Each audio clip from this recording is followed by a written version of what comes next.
Какво ви накара да направите тази прекрасна конна база? Значи определено любовта към кончетата, към природата и към нашите деца също. Съвсем случайно отидахме да сбъднем една наша детска мечта с мъжа ми и се запознахме с Сашо. Начинът, по който обучава конете, начинът, по който се отнася към тях, нещо коренно различно. Решихме да направим нещо заедно, за да може да покажем на хората различния начин. Различния начин, хармонията с коня, общуването, че може да бъде една красота. Трябва да сме приятели, трябва да сме партньори, трябва да има взаимно уважение и доверие, но в никакъв случай не трябва да му позволяваш той да бъде лидера. При тях има строга иерархия и трябва да се спазва. Кой е лидера, решавате вие двамата. Ако ти го допуснеш да бъде лидера, той ще се възползва. Любовта ми към конете е от дете.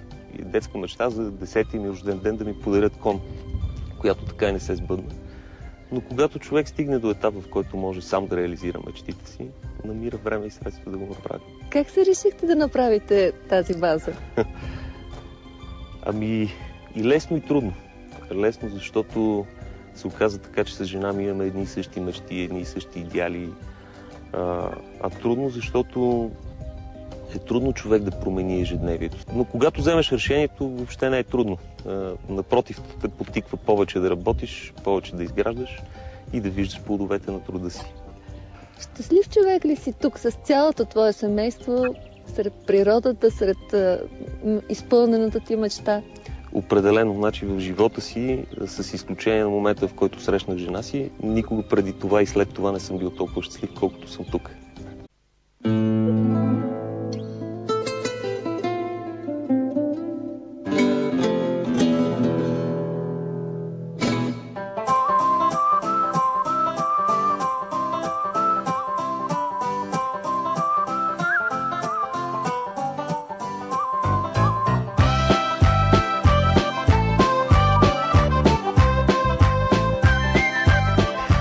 Алекс, за първи път виждам истински действащ каубой. Всъщност, какво означава каубой? Ами, принципно са хора, които се занимават с отглеждането на крави. Отглеждане, дъмгосване, прекарване от пасеще на пасеще, сортиране и така. А ти от кога се занимаваш с това? С каубойството принципно близо 10 години, 9 години малко бях в Щатите. И иначе съм язил по-малък. Към кончетата го говорим. Какви качества трябва да притежава един човек, за да бъде истински каубой? Ами, значи, най-напред трябва да обича природата, да обича животните, дивече, коне, крави. Малко или повече трябва да знае да живее извън града, защото ако си градски тип човек, трудно се вместват по ранчата. Общо взето това е. А при теб как започна всичко?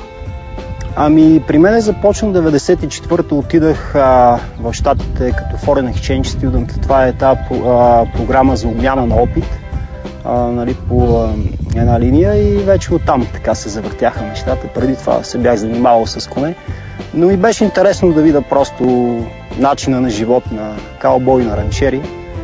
Просто така стана, че успях да го направя. Разкажи, открехни малко така зад кулисите. Какво се случва в ежедневието на един каубой? Ами, то е различно. Значи, това е хубавото на тази работа, че нямаш ден с ден да са еднакви, защото не знаеш какво ще се случи.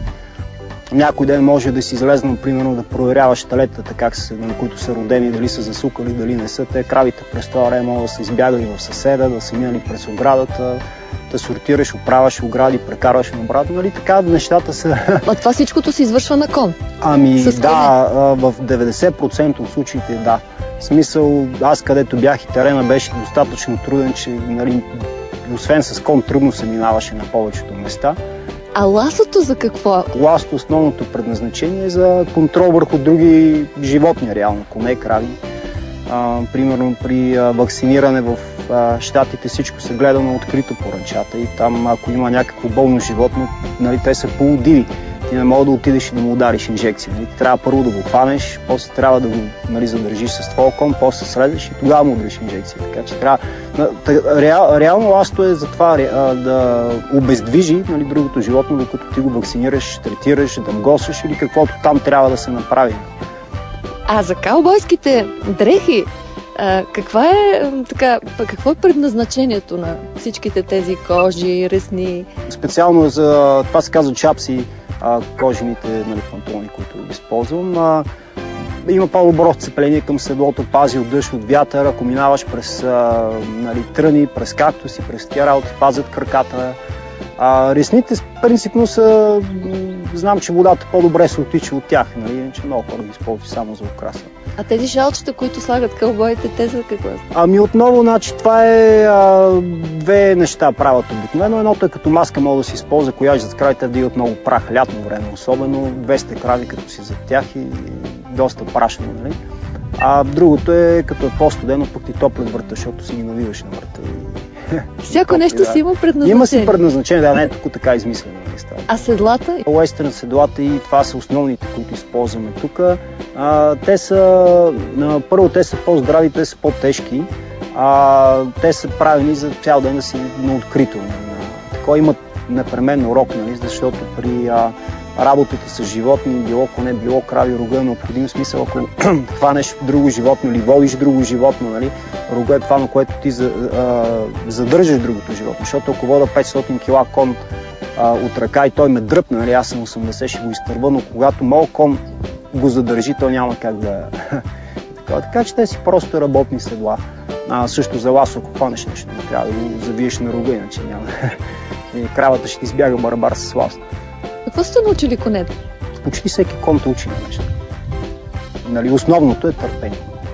Ако това питаш, основното, на което ме учите, е търпение.